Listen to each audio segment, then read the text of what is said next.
बहुत बहुत स्वागत है आप सभी लोगों का मेरे इस यूट्यूब चैनल पे 67 बीपीएससी मेंस परीक्षा को ध्यान में रखते हुए अब आप लोगों को आंसर राइटिंग शुरू कर देना है मेरे साथ। और इसी सिलसिले में मैंने आज एक नया टेलीग्राम चैनल बनाया है जो कि मेंस आंसर राइटिंग के संदर्भ में होगा। तो आप लोग इस चैनल को ज्वाइन कीजिएगा। इसी वीडियो के डिस्क्रिप्शन बॉक्स में टेलीग्राम चैनल का लिंक डाला गया है, तो आप उस लिंक को ओपन कीजिए और उससे जुड़ जाइएगा। एक क्वेश्चन भी मैंने आप लोगों से पूछा है मेंस परीक्षा के संदर्भ में कि मौर्य कला की आलोचनात्मक विशेषताओं का परीक्षण करना है। तो आप लोग इस क्वेश्चन के आंसर को लिख करके इसी टेलीग्राम में पोस्ट कर दीजिए। मैं उसके आंसर को चेक करके कमियों को बताऊंगा और जो अच्छा रहेगा उसकी भी चर्चा आपके साथ करूंगा। तो आपके लिए काफ़ी बेनिफिशियल रहेगा ये मेंस आंसर राइटिंग वाला ग्रुप। तो आप लोग इस टेलीग्राम चैनल को जरूर जुड़िएगा। और आज मैं चर्चा करता हूँ मौर्य कला 67 बीपीएससी जो परीक्षा होने वाली है मेंस की, इसमें आर्ट एंड कल्चर से जुड़े दो प्रमुख जो कला है वो काफ़ी इंपॉर्टेंट है आपके लिए, पाल कला और मौर्य कला। तो मौर्य कला के बाद पाल कला को मैं आप लोगों के साथ डिस्कशन करूंगा। आज की इस वीडियो में मैं मौर्य कला पर डिस्कस करता हूं जो इस एग्जामिनेशन के लिए काफ़ी बेनिफिशियल होगा। तो मौर्य कला से कैसे प्रश्न पूछे जा सकते हैं उसको मैंने स्लाइड में दिखाने की कोशिश की है। आप लोग क्वेश्चन को ध्यान से पढ़ करके समझ लीजिएगा। पहला प्रश्न मैंने लिखा है, मौर्य कला की प्रमुख विशेषताओं की आलोचनात्मक समीक्षा कीजिए, आलोचनात्मक परीक्षण कीजिए। इस तरीके से सवाल बन सकता है। मौर्य कला का वर्णन करना है, बिहार प्रेस के प्रभाव को रेखांकित करना है, बता देना है। मौर्य कला पे बौद्ध धर्म के प्रभावों की चर्चा करना है, यानी कि मौर्य कला और बौद्ध धर्म के संबंधों के बारे में बता देना है। मौर्य कला पर ईरानी कला के प्रभाव की भी समीक्षा करना है, यानी कि ईरानी कला के प्रभाव की बताना नहीं है कि ईरानी कला क्या है, लेकिन ईरानी कला का प्रभाव मौर्य कला पे कैसे पड़ रहा है उस प्रभाव की समीक्षा कर देनी है। तो ये चार प्रकार से क्वेश्चन पूछे जा सकते हैं और आप लोग इस क्वेश्चन को अलग अलग लिख करके दिखा दीजिएगा, टेलीग्राम में आंसर को पोस्ट कर दीजिएगा। बाकी लोग भी जुड़ जाइएगा ताकि अगर किसी को कुछ लिखने नहीं आए तो एक आधार मिल सके, आइडिया लग सके कि कैसे क्वेश्चन को लिखना है। तो जरूर से टेलीग्राम चैनल को ज्वाइन कर लीजिएगा। अब देखिए मैं मौर्य कला पे चर्चा करना शुरू कर देता हूँ। जैसे हम मौर्य कला को देखेंगे तो मौर्य कला के बारे में संक्षिप्त में बताना होगा। दो बातें बहुत ही महत्वपूर्ण होगी मौर्य कला के संदर्भ में, इसको आप लोग एकदम से नोट किए रहिएगा। भूमिका में दिखाना बहुत जरूरी होता है। तो मौर्य कला की भूमिका में सबसे पहले बताना है आपको कि यह जो कला है वो चौथी से दूसरी शताब्दी ईस्वी पूर्व में विकसित होती है। इसी काल में कला के सर्वोत्कृष्ट रूप दिखाई देते हैं। मौर्य काल में कला के क्षेत्र में सबसे पहले जो पत्थर होते हैं, पाषाण होते हैं, स्टोन्स का व्यापक प्रयोग किया गया, इसलिए कलाकृतियां स्थायी रूप से आज भी मौजूद है।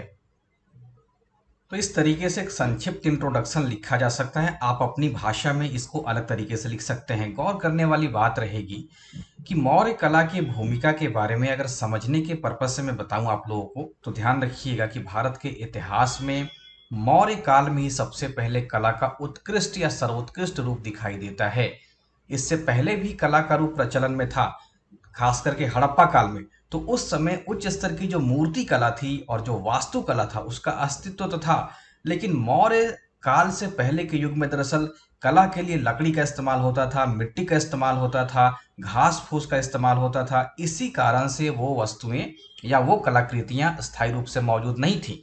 लेकिन मौर्य काल में सबसे पहले कला के क्षेत्र में पाषाणों का या पत्थरों का बड़े पैमाने पे प्रयोग किया गया, इसलिए ये कलाकृतियां या कला के क्षेत्र के ये सब जो उदाहरण है वो स्थायी रूप से आज भी मौजूद है। तो दो बातें बहुत इंपॉर्टेंट रहेगा आपके लिए कि कला का सर्वोत्कृष्ट रूप दिखाई देना शुरू हो जाता है मौर्य काल में, और इस काल में पाषाणों का बहुत बड़े स्तर पर प्रयोग किया गया, इसलिए ये जो कलाकृतियां हैं वो स्थायी तौर पे आज भी मौजूद हैं। दो बातों को जरूर से आप लोग याद रखिएगा। इसके आगे अब देखिए, तो इस कला को अब हम दो भागों में बांट देते हैं, राजकीय कला और लोक कला। तो इस कला को दो भागों में बांट करके देखा जा सकता है। एक तो कोट आर्ट हो जाता है राजकीय कला और दूसरा लोक कला। राजकीय कला के बारे में अगर मैं बताऊं आपको, तो ये वो कला का रूप है जो कि राज्य के संरक्षण में होता है। आप इसको लिख भी सकते हैं अगर सवाल बड़ा पूछा जाए आप लोगों से। तो राज्य के संरक्षण में इसका विकास होता है। जैसे कि मान लीजिए चंद्रगुप्त मौर्य का राजप्रसाद था, या अशोक का जो स्तंभ था, स्तूप था, गुहा विहार था, तो ये सब राज्य के संरक्षण में निर्मित हुए। यानी कि कला का वो रूप, इसको लिख भी सकते हैं आप लोग। तो कला का वो रूप जो राज्य के संरक्षण में विकसित होता है वो राजकीय संरक्षण, राजकीय कला कहलाता है। जैसे चंद्रगुप्त मौर्य का राजप्रसाद, अशोक निर्मित स्तंभ, स्तूप, पाषाण, वेदिकाएं इत्यादि। लोक कला ये वो कला का रूप है या कला का वह रूप जो व्यक्तिगत रूप से विकसित हुआ, या दरबार से बाहर के व्यक्तियों ने इस कला का विकास किया। इस कला को हम लोग लोक कला के नाम से जानते हैं। तो मौर्यकालीन कला को दो भागों में बांट देना। जैसे ही आप लोग भूमिका लिखते हैं तो भूमिका के बाद अगर स्ट्रक्चर में बना दूं आपको, तो भूमिका के बाद इस कला का दो भाग कर दीजिएगा, दो भाग। इसके बाद देखिए अलग अलग हम इसका विस्तार देंगे। तो राजकीय कला के कुछ उदाहरण के रूप में लिख दीजिएगा कि चंद्रगुप्त मौर्य का राजप्रसाद हो जाता है, स्तंभ हो जाता है, मौर्यकालीन स्तूप हो जाते हैं, पाषाण वेदिकाएं हो जाती हैं। इन पे एक एक करके हम चर्चा करेंगे। गुहा विहार हो जाते हैं। लोक कला में छोटी छोटी मूर्तियां होती हैं, विभिन्न पशु और पक्षियों की मूर्तियां हो जाती हैं। तो ये सब लोक कला के रूप में प्रचलन में था। तो इसको आप लोग लिख सकते हैं। तो भूमिका के बाद मौर्य कला को दो भागों में बांट देना है और इसके बाद बारी बारी से सबका वर्णन करना है।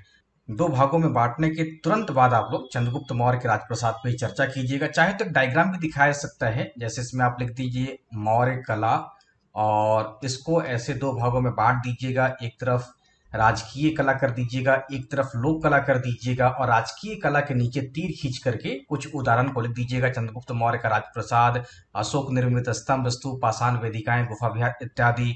लोक कला के नीचे तीर खींच दीजिएगा और यक्ष और यक्षिणी की मूर्तियां इत्यादि कर दीजिएगा। तो एक डायग्राम के रूप में काफी बढ़िया प्रस्तुतिकरण ये हो जाएगा। यहाँ पे आप लोग ऐसे प्रयोग को कर सकते हो और इसके तुरंत बाद लिखिएगा कि जो मौर्यकालीन कला है इसके विभिन्न रूपों को हम निम्न बिंदुओं में देख सकते हैं। आप लोग इसी लाइन को लिख लीजिएगा कि मौर्यकालीन मौर्यकालीन कला के या कला और स्थापत्य के, जो भी पूछा जाएगा प्रश्न के अकॉर्डिंग आप उस भाषा का या उसी प्रश्न के भाषा को आप लोग हूबहू उतार लीजिएगा। तो मौर्य कला के विभिन्न रूपों को, है ना, विभिन्न रूपों को निम्न बिंदुओं में देखा जा सकता है। तो आप लोग इसको ऐसे लिख लीजिएगा और पहले नंबर पे आप लोग डाल दीजिएगा चंद्रगुप्त मौर्य का राजप्रसाद या सभा भवन का अवशेष। तो राजप्रसाद जरूर से लिखिएगा। अब देखिए राजप्रसाद के बारे में बता देना है। तो राजकीय कला का सर्वोत्तम उदाहरण हो जाता है चंद्रगुप्त मौर्य का राजप्रसाद और इसका जो लोकेशन है वो पटना के कुम्हरार में या पाटलिपुत्र स्थित कुम्हरार में इसका अवशेष है। तो आप लोग इस लाइन को लिख सकते हैं कि सर्वोत्कृष्ट उदाहरण मगध सम्राट चंद्रगुप्त मौर्य का पाटलिपुत्र या कुम्हरार स्थित राजप्रसाद है ना। और कुम्हरार स्थित सभा भवन के अवशेष से इस राजप्रसाद की विशालता का अंदाजा लगाया जा सकता है। यह एक विशाल हॉल था जिसमें अनेक खंभे थे और इसमें 84 पाषाण स्तंभ भी पाए गए हैं। जरूर से इस बात को लिखिएगा। तो 84 पाषाण स्तंभ पाए गए। इस सभा भवन का जो आकार था वो 140 फीट लंबा था और 120 फीट चौड़ा था। 120 फीट चौड़ा था। जरूर से इस बात को लिखा जाए, है ना। और इसके बाद ध्यान रखिएगा कि इसका जो आकार है या आप कह सकते हैं कि इसका जो विस्तार है वो अशोक के द्वारा किया जाता है।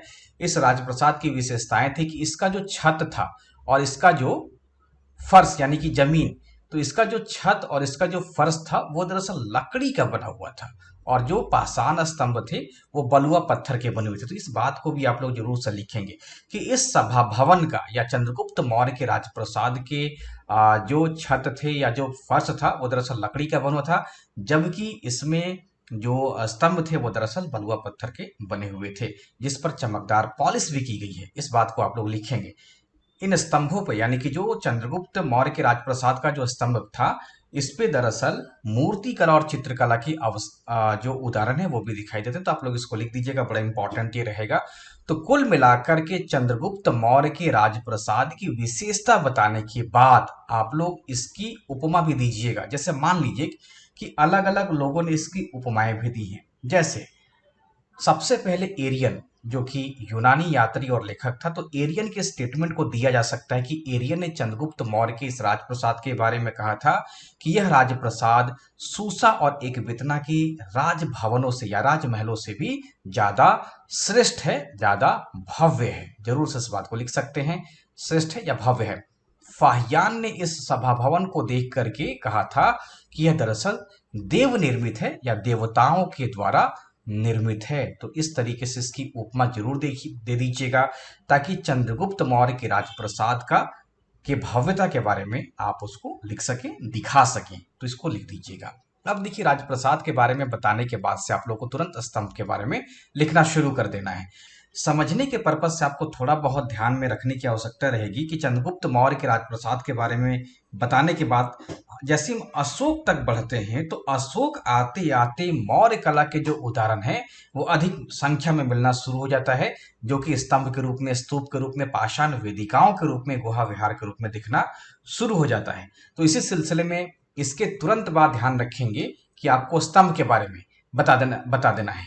तो स्तंभ जो है वो मौर्य कला का सर्वोत्तम उदाहरण है, जो कि धर्म के प्रचार के उद्देश्य से देश के विभिन्न भागों में स्थापित किया गया था।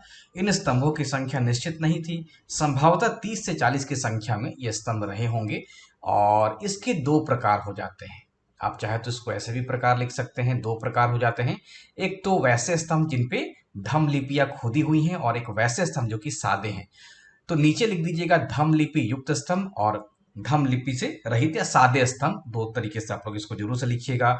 दोनों के उदाहरण जरूर डाल देना है, यानी कि दिल्ली मेरठ हो गया, दिल्ली टोपरा हो गया, यानी कि वो स्तंभ जिसके ऊपर में धम्म लिपियां खोदी हुई हैं। दिल्ली मेरठ, दिल्ली टोपरा, लौरिया नंदनगढ़, लौरिया अरेराज, रामपुरवा, सांची, सारनाथ, लुम्बिनी, इलाहाबाद इत्यादि जगहों के स्तंभ है ना। तो ये जरूर से उदाहरण के रूप में दिखिएगा। और जैसे ही आप लोग इतना सारा देख रहे हैं तो कहीं ना कहीं ये आपको पता होगा कि ये बिहार का है, ये बिहार का है, ये बिहार का है। और इसके बाद, इसके पहले आप लोगों ने जो चंद्रगुप्त मौर्य का राजप्रसाद देखा तो ये भी बिहार का है। तो अगर आप लोगों से मौर्य कला में बिहार भी जुड़ जाता है कि बिहार पे इसके प्रभाव की समीक्षा कीजिए, तो आप लोग जरूर दीजिए, दिखाइएगा कि मौर्य कला का जो उदाहरण है वो बिहार में किन किन स्थानों पर मिलता है और किस किस रूप में मिलता है। तो किन किन स्थानों पर का मतलब हो गया कि आपको पाटलिपुत्र में दिखाना होगा कि राजप्रसाद मिला है। और ये जो जो चंपारण वाला इलाका है, तो लौरिया नंदनगढ़ हो गया, लौरिया रिराज और रामपुरवा, तो ये सब दिखाइएगा कि इन सब का जो उदाहरण है वो अपने बिहार में मिलता है। जैसे एक और उदाहरण दे सकते हैं सासाराम का, जहाँ पे लघु जो शिलालेख है वो भी मिला है। और वैशाली में बसाड़ का जो स्तंभ, ये सब मौर्यकालीन ही स्तंभ है। तो इन सबको दिखाते हुए आप मौर्य कला का बिहार पे प्रभाव को आप लिख सकते हैं। तो बहुत सिंपल तरीके से उदाहरण के साथ आप लोग लिख दीजिएगा, अलग से आपको बताने की आवश्यकता नहीं रहेगी। और अगर बिहार पे प्रभाव नहीं पूछे तो आप लोग ऐसे ही लिख दीजिएगा, पूरे देश के अलग अलग स्थानों पे जो मौर्य कला का उदाहरण मिला है उसको लिखते हुए लिख दीजिएगा। दूसरे वर्ग में वे स्तंभ आता है जो कि सादा है। तो मौर्यकालीन स्तंभों पर अगर हम चर्चा करें तो स्तंभों के बारे में जरूर से एक लाइन में लिखिए कि धर्म के प्रचार के उद्देश्य से ही देश के विभिन्न भागों में स्थापित किया गया था, जिसकी संख्या कोई निश्चित नहीं बताई गई है या नहीं प्राप्त हुई है। और जो धम्म लिपि से युक्त है और जो सादा है, इन सब के उदाहरण को भी आप लिख दीजिएगा। जो सादा स्तंभ है वो बिहार के रामपुरवा में, बसाड़ में जो भी स्तंभ मिला है वो सादा स्तंभ मिला है, इसको आप लोग लिखिएगा। स्तंभों की कुछ विशेषताओं के बारे में जरूर से लिखना है। अगर मौर्य कला की विशेषता पूछा जाएगा तो चंद्रगुप्त मौर्य के राजप्रसाद में मैंने जैसे आपको बताया कि 140 फीट लंबा है, 120 फीट चौड़ा है। इसके अलावा इस सभा भवन का जो फर्श है और जो छत है वो लकड़ी का बना हुआ है, और जो पाषाण स्तंभ है वो बलुआ पत्थर के बने हुए जिसपे चमकदार पॉलिश की गई है। तो मौर्य कला की विशेषता के पॉइंट वाइज आपको पहलू में बता रहा हूँ। इसके अलावा स्तंभों की जो विशेषता हो जाती है कि वो मोनोलिथिक है, एकास्मक है, यानी कि एक ही पत्थर का बना हुआ है, चमकदार है, इस पर ऐसी पॉलिश है कि वो चमक रहा है, सीधा है और लंबा है। इन स्तंभों पर ऐसी चमकदार पॉलिश की गई है कि वे आज भी लोगों को धातु होने का भ्रम प्रतीत कराते हैं। इस स्तंभ के ऊपरी भाग पे अलग अलग प्रकार की पशुओं की आकृतियां मौजूद है, जैसे सिंह का है, हाथी का है, बैल का है इत्यादि। तो ये सब जरूर से लिखिएगा। यहीं पे ईरानी अगर कला की बात करें तो ईरानी जो स्तंभ है वो एकास्मक नहीं है, बल्कि वहां पे ज्वाइंट दिखाई देगा, उस पर चमकदार पॉलिश नहीं है। और ईरानी स्तंभों के ऊपरी भाग में मानव की आकृतियां हैं। अपने यहाँ विभिन्न प्रकार के पशु और पक्षियों की आकृतियों को बनाया गया है, जिसका एक विशेष भाव होता है, यानी किसी शक्ति का प्रतीक हो गया, है ना। हाथी, बैल, ये सब ऐश्वर्य का प्रतीक हो गया, बैल मेहनत का प्रतीक हो गया, या सामर्थ्य का प्रतीक हो जाता है। तो अलग अलग जो पशु हैं वो अलग अलग भावों को व्यक्त कर रहे हैं, जबकि ईरानी शैली की जो कला थी, जो पाषाण स्तंभ थे, उसके ऊपर में मानव की आकृति बना दिया गया, जिसका कोई भाव या कोई भावार्थ नहीं निकलता है। तो आप चाहे तो ईरानी शैली से यहाँ पे तुलना भी कर सकते हैं, बड़ा इंपॉर्टेंट आपके लिए हो सकता है। तो स्तंभों की विशेषता को बता दीजिएगा। मौर्यन पिलर के बारे में थोड़ा सा डायग्राम बना सकते हैं आप लोग। कुछ नहीं करना है, ऐसे बना दीजिएगा, एकदम फ्री हैंड बना दीजिएगा। एक मोनोलिथिक खंभा गाड़ दीजिए, यहाँ पे एक उसका बेस दे दीजिएगा। उसके बाद यहाँ पे एक उल्टा कमल बना देना है। उल्टा कमल बनाने के लिए आप लोग चाहे जैसे भी हो थोड़ा सा सीख लीजिएगा। उल्टा कमल कैसे बनाया जाता है, एक उल्टा कमल अगर बना दी तो उसका बेस दे दीजिएगा। फिर ये ऊपर में एक चौकी दे दीजिएगा और फिर ऊपर में कोई एक पशु बना दीजिएगा। तो इस तरीके से पशु बना करके उसका नाम लिख दीजिएगा। लायन हो गया, या आप एलिफेंट भी लिख सकते हैं, आप बुल भी लिख सकते हैं। तो कोई एक पशु बना दीजिएगा ताकि ये प्रतीत हो कि वहां पे आपने पशु ही बनाया है। तो पशु की आकृति बने या ना बने, थोड़ा बहुत खींच दीजिएगा, वो पशु भी कहलाएगा। और साथ ही आप उसमें जरूर लिखिए कि ये पिलर जो है वो नीचे की तरफ देखिए थोड़ा चौड़ा है, ऊपर की तरफ पतला होता जाता है। तो इस तरीके से मौर्यन जो पिलर थे वो होते थे। मोनोलिथिक ये बेस हो जाता है ना। इसी को एबैकस कहा गया है। कैपिटल ये हो गया है, एनिमल पार्ट हो गया। तो ये मौर्यन पिलर के डिफरेंट डिफरेंट पार्ट थे। आप इसको संक्षिप्त में चित्र बना सकते हैं। किसी को कोई दिक्कत हो तो टेलीग्राम में आप लोग पूछ सकते हैं, या गूगल से हिंदी वाला भी आप मौर्यकालीन स्तंभ टाइप करके उसका हिंदी वाला डायग्राम से थोड़ा बहुत डायग्राम जरूर बना दीजिएगा। बहुत ही आकर्षक लगेगा आपका आंसर, है ना। इसके बाद देखिए स्तूप हो जाता है। तो स्तूप बहुत इंपॉर्टेंट ही रहेगा। स्तूप को भी आप इंट्रोड्यूस कर सकते हैं। जैसे कि स्तूप वस्तुतः ईंट का अथवा पत्थर का बना, तो ईंट अथवा प्रस्तर या पत्थर का बना, आप चाहे तो उसको लिख सकते हैं स्टोन का बना हुआ। तो प्रस्तर से निर्मित ठोस गुंबद होते थे, गुंबद होता था, जिसको बौद्ध धर्म के जो लोग थे वो किसी पवित्र स्थान पे स्मारक स्वरूप निर्मित करते थे। ऐसा कहा गया है कि महात्मा बुद्ध के महापरिनिर्वाण या उनकी मृत्यु, डेथ के बाद, तो महात्मा बुद्ध के महापरिनिर्वाण के पश्चात उनकी जो अस्थियां थी, जो हड्डियां थी, तो उनकी अस्थियों को 8 भागों में बांट करके उनके ऊपर समाधि बना दिया गया। इन्हीं समाधियों को स्तूप कहा गया है ना। तो मौर्य कला की जो काफी उदाहरण इंपॉर्टेंट है वो स्तूप भी है। तो स्तूप का निर्माण क्यों किया गया था, इस पे मैंने आपके साथ अभी डिस्कशन किया। और स्तूप की जो संरचना थी उसमें मैंने आपको बताया है। तो लिखने के लिए जरूर आप लिखने के संदर्भ में जरूर लिखिएगा कि स्तूप वस्तुतः ईंट या प्रस्तर से बना एक ठोस निर्मित गुंबद होता था, जिसको बौद्ध धर्म के लोग किसी पवित्र स्थान पे स्मारक स्वरूप निर्मित करते थे। और महात्मा बुद्ध के महापरिनिर्वाण के पश्चात उनकी जो अस्थियां थी उनको 8 भागों में बांट करके उनके ऊपर में समाधियां बना दी गई थी। इन समाधियों को स्तूप कहा गया। स्तूप की जो संरचना होती थी वो अर्धगोलाकार होती थी, जिसके आंतरिक भाग में कच्ची ईंटें होती थी और बाहरी भाग में पक्की ईंटों का प्रयोग किया गया था, है ना। अशोक स्वयं बड़े बड़े स्तूपों का निर्माता था। ऐसा कहा गया कि अपने कार्यकाल में वो 84,000 स्तूपों का निर्माण करवाया था। इसका निर्माण स्मारक के रूप में, पवित्र स्थान के रूप में किया गया था। सांची का महान स्तूप, तक्षशिला का धर्मराज्य का स्तूप आज भी विश्व प्रसिद्ध है। तो स्तूप की जो संरचना होती थी वो अर्धगोलाकार गुंबदनुमा होती थी। आप इसको बताइएगा और एक छोटा सा डायग्राम फ्री हैंड बना दीजिएगा। फ्री हैंड बना दीजिएगा ऐसे करके स्तूप के बारे में, और थोड़ा सा ऊपर में चित्र खींच दीजिएगा। इसके अलावा अगर देखा जाए तो हल्का सा ऐसे कर दीजिएगा तो स्तूप आपका बन जाएगा। और स्तूप में जैसे ही बना दीजिएगा तो ऊपर में छतरी कर दीजिएगा। बीच वाला हिस्सा है इसको हर्मिका कर दीजिएगा। ये जो गुंबद वाला हो गया ये अंडा हो गया, तो अंडा लिख दीजिएगा। हर्मिका का उदाहरण डाल दीजिए, छतरी डाल दीजिएगा, है ना। प्रदक्षिणा पथ आप चाहे तो छोड़ सकते हैं, और वेदिका आप डाल सकते हैं चढ़ने के लिए। और तोरण जो हो गया वो द्वार स्वरूप हो गया। तो तोरण या द्वार आप लोग उसको बना दीजिएगा, एक हल्का सा से ऐसे खींच दीजिएगा, ये हो गया तोरण द्वार, तो तोरण लिखा जाएगा। तो इस तरीके से स्तूप के चित्र को भी आप एग्जाम में प्रेजेंट कर सकते हैं मौर्य कला में, ताकि आपका जो आंसर है वो डायनेमिक हो सके। तो जरूर से बताइएगा स्तूप के बारे में जो कि मैंने आपको बता दिया है। और किसी को दिक्कत हो तो पॉज करके लिख भी लीजिएगा, हूबहू लाइन को लिख करके चेक करवा लीजिएगा। पाषाण वेदिकाएं, देखिए अशोक के समय इन वेदिकाओं का निर्माण किया गया था। मौर्यकालीन जो स्तूप होते थे और जो विहार होते थे, यानी कि जो गुहा विहार होता था, वो वेदिकाओं से घिरा हुआ होता था। वेदिकाओं का मतलब क्या होगा, जैसे मान लीजिए अपना जो खेत है, इस खेत में हम लोग चारों कोना पे 4 ठो पत्थर गाड़ देते हैं ताकि जो लगे कि हमारा वो वहां पे खेत भी है। तो मौर्यकालीन स्तूप और विहार जो थे ऐसे ही लंबे लंबे खंबे से घिरे हुए होते थे सुरक्षा के दृष्टिकोण से। तो स्तूप और विहार इन वेदिकाओं से घिरा होता था। बोध गया, सारनाथ से इसका अवशेष मिला है। पाटलिपुत्र की खुदाई से 3 वेदिकाओं के अवशेष मिले हैं जो कि मौर्यकालीन ही बताए गए। तो आप पाटलिपुत्र का भी उदाहरण डाल सकते हैं, जहाँ पे खुदाई के दरमियान 3 वेदिकाओं के अवशेष मिले, जो अपनी चमकीली पॉलिश के कारण मौर्यकालीन माना गया है। तो पाषाण वेदिकाओं के बारे में बता दीजिएगा कि अशोक के समय इन वेदिकाओं का निर्माण किया गया था। मौर्यकालीन स्तूप और विहार जो थे वो वेदिकाओं से घिरे होते थे। बोध गया और सारनाथ से इसके अवशेष मिले हैं। पाटलिपुत्र की खुदाई में 3 वेदिकाओं के अवशेष प्राप्त हुए हैं जो अपनी चमकीली पॉलिश के कारण मौर्य काल की मानी गई है। तो इसको आप लोग लिख दीजिएगा। इसके बाद गुहा विहार बहुत इंपॉर्टेंट है, जिसका निर्माण बौद्ध भिक्षुओं के लिए और आजीवक भिक्षुओं के लिए रहने के लिए किया गया था, जिसका जो निर्माण है वो अशोक और उसके पौत्र पोता दशरथ के द्वारा कराया गया था। और इसका जो उदाहरण है वो गया के समीप बराबर की पहाड़ी में इन गुफाओं के रूप में देखा जा सकता है। मैंने खुद वीडियो बना दिया है अशोक के समय का जो निर्मित है बराबर की जो गुफा है, और दशरथ के द्वारा जो नागार्जुनी की पहाड़ी पे गुफाएं बनाई है जो गोपिका गुफा के रूप में दिखाया भी है। तो आप लोग उस वीलो को भी देख सकते हैं जो कि मैंने एकदम साक्षात वहां पे आपको दिखा दिया है। आप चाहे तो गुफा का विस्तृत वर्णन भी कर सकते हैं सिर्फ उस वीलो को देख करके। आप बता सकते हैं कि उसका जो निर्माण है वो मेडिटेशन के लिए भी किया गया था।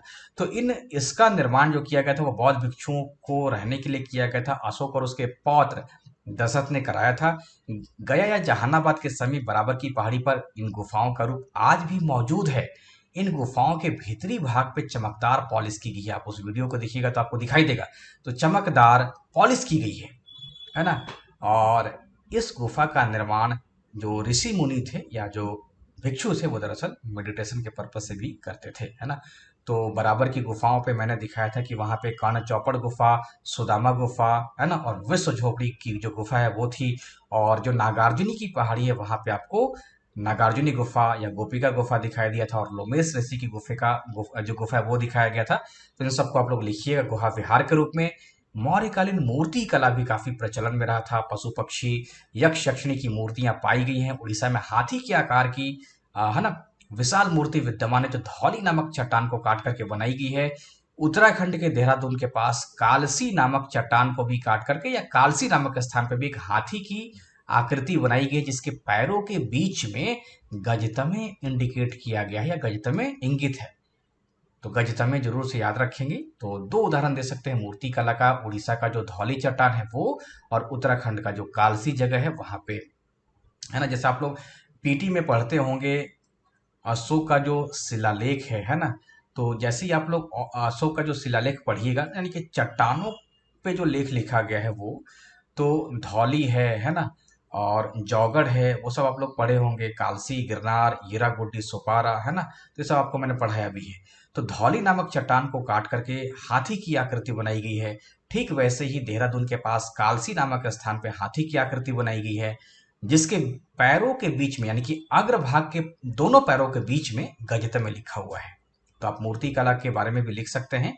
इसके अलावे अगर आप देखें तो मूर्ति कला के रूप में रामपुरवा सांड का भी उदाहरण दे सकते हैं, या बैल का उदाहरण आप लोग दे सकते हैं। और ये जो बैल है वो वर्तमान समय में जो अपना राष्ट्रपति भवन है वहां पे इसको रख दिया गया है। रामपुरवा में ये नहीं मिलेगा, इसको वहां ट्रांसफर कर दिया गया है। तो ये बैल की आकृति है, आप देखिए तो कमल के उल्टा फूल पे ये बैल की आकृति बना दी गई है। तो मौर्यकालीन मूर्ति कला के बारे में भी बता सकते हैं। अब देखिए लोक कला हो गया। जैसे आप लोगों ने राजकीय कला देखा, तो राजकीय कला में चंद्रगुप्त मौर्य के राजप्रसाद को देखा, स्तंभ को देखा, स्तूप को देखा, पाषाण वेदिकाओं को देखा, गुफा विहार को देखा, और मूर्ति कला को देखा। ठीक वैसे ही दूसरे बात में आपको लोक कला भी बता देना है। और लोक कला क्या है, तो दरबार के बाहर जो स्वतंत्र कलाकार थे उनके द्वारा विकसित ये कला थी। तो मौर्यकालीन समाज के लोगों के द्वारा विकसित कला थी।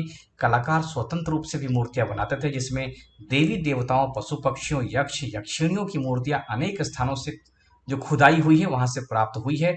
यक्ष की मूर्ति परखम गांव से और यक्षिणी की मूर्ति बेसनगर से मिली है। परखम यूपी के मथुरा के पास स्थित गांव है, और जो बेसनगर है वो मध्य प्रदेश के विदिशा के पास स्थित है।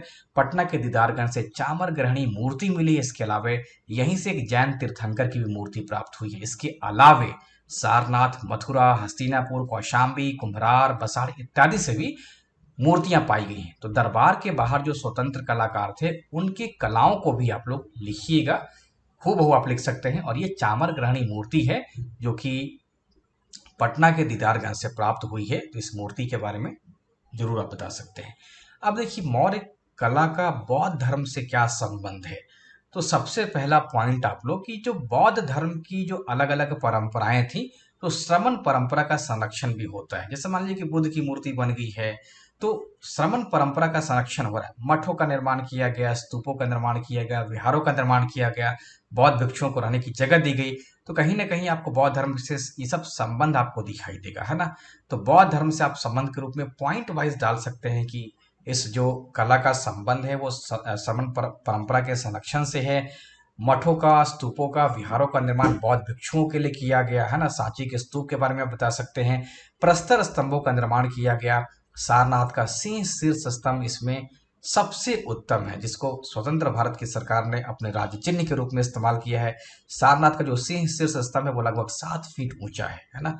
लोमेश ऋषि की गुफा बता सकते हैं। जातक कथाएं, जातक कथाओं का मतलब हो गया कि बुद्ध के जीवन से जुड़ी जो कथाएं हैं, चाहे उनके जन्म हो, चाहे उनकी मृत्यु हो, चाहे वो उनका उपदेश हो, तो जातक कथाओं का भी वर्णन किया गया है ना। तो बौद्ध धर्म से आपको संबंध दिखाई देगा, है ना। और निष्कर्ष डाल दीजिएगा कि इस प्रकार मौर्यकालीन कला अत्यंत भव्य थी, अत्यंत महत्वपूर्ण थी, कल्पना शक्ति और रचनाशीलता में काफी समृद्ध थी। आज भी इन सभी स्थानों को पर्यटन के क्षेत्र में विकसित किया जा रहा है ना। इसको लिखिएगा, ये लाइन बहुत इंपॉर्टेंट है। कल्पना शक्ति और रचनाशीलता में काफी समृद्ध थी, यानी कि उस समय के जो कलाकार थे वो कला के क्षेत्र में कल्पना शक्ति का इस्तेमाल करते हुए अपनी कल्पना को मूर्त रूप देते थे। जैसे मान लीजिए कि आज हम लोग को अगर किसी घर का डिजाइन तैयार करना हो तो हम तो कंप्यूटर पे वो काम करेंगे, 2-4 डिजाइन देखना शुरू कर देंगे, गूगल खोलेंगे और डिजाइन देखेंगे, है ना, कि यहाँ पे कैसा दरवाजा है, कैसा खिड़की है, होटल में कैसा कमरा है, वो सब हम लोग देखते हैं डिजाइन के रूप में। लेकिन यहाँ पे तो कंप्यूटर नहीं था, यहाँ स्वतंत्र शक्ति जो कल्पना शक्ति थी उसका इस्तेमाल किया गया। तो कल्पना शक्ति रचनाशीलता में काफी समृद्ध थी, है ना। जरूर से इस बात को इंडिकेट कीजिएगा। तो मौर्य कला पे मैंने आपके साथ डिस्कशन किया है, इसको आप लोग लिख के दिखाइएगा, कोई सवाल आप लोग लिख के दिखाइए, उसके बाद इस पे और चर्चा होगी और आपको एकदम से याद हो जाएगा। किसी एक क्वेश्चन को आप लोग लिख के दिखाइए और टेलीग्राम में इसका आंसर पोस्ट कर दीजिएगा। मैं इस पर फिर से चर्चा कर दूंगा कॉपी के थ्रू। तो इस वीडियो में मैंने इतना बता दिया है, काफ़ी हेल्पफुल रहेगा। आप अपना राय दीजिए, सुझाव दीजिए, चैनल को सब्सक्राइब कर लीजिएगा, कमेंट जरूर कीजिएगा, है ना। तो मिलूंगा अगले वीडियो में। बहुत बहुत शुक्रिया आप सभी लोगों का।